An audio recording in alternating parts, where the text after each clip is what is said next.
Depression کی بیماری آج کے دور کی سب سے اہم اور خطرناک بیماری بن چکی ہے اور بہت سارے نوجوان طبقہ بھی موت کی آغوش میں چلے جاتے ہیں۔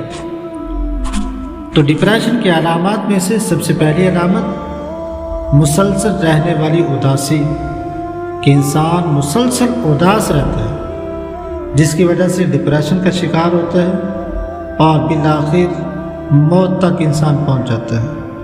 نمبر 2، نہ ختم ہونے والی سوچیں، کہ انسان کی سوچیں اتنی زیادہ ہوتی ہیں، خیالات اتنے زیادہ ہوتے ہیں جو نہ ختم ہونے والی ہوتی ہیں۔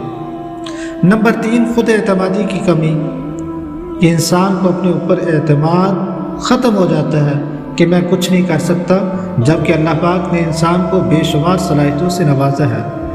نمبر 4، کسی کام کے اندر دل نہ لگنا، اور نمبر 5، خود کو تکلیف دینا، اور نمبر 6، نیند اور بھوک کے اندر کمی۔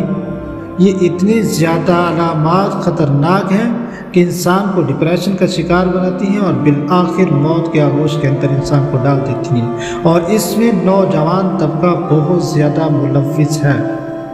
اس کا حل کیا ہے کہ ہمیں اللہ کے ذکر کی طرف متوجہ ہونا ہوگا، نماز پڑھنی ہوگی، اللہ سے دعا کرنی ہوگی، اور قرآن میں اللہ پاک نے ارشاد فرمایا الا بذکر اللہ تطمئن القلوب، لوگوں یاد رکھو کہ اللہ کے ذکر سے دلوں کو اطمینان ملتا ہے، سکون ملتا ہے۔ اگر سکون چاہتے ہو تو پیسے دولت میں نہیں، سکون کس چیز میں ہے؟ اللہ کے ذکر کے اندر ہے۔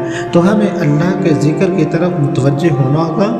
ڈپریشن ختم، انسان کی مایوسی ختم، انسان اپنے اوپر اعتماد کرنا شروع کر دیتا ہے اور اللہ تعالیٰ کی ذات کے ساتھ لو لگا لیتا ہے۔ دعا اللہ تبارک و تعالیٰ کی ذات سے کہ اللہ تبارک و تعالیٰ ہم سب کو اللہ کا ذکر کرنے کی توفیق عطا فرمائے۔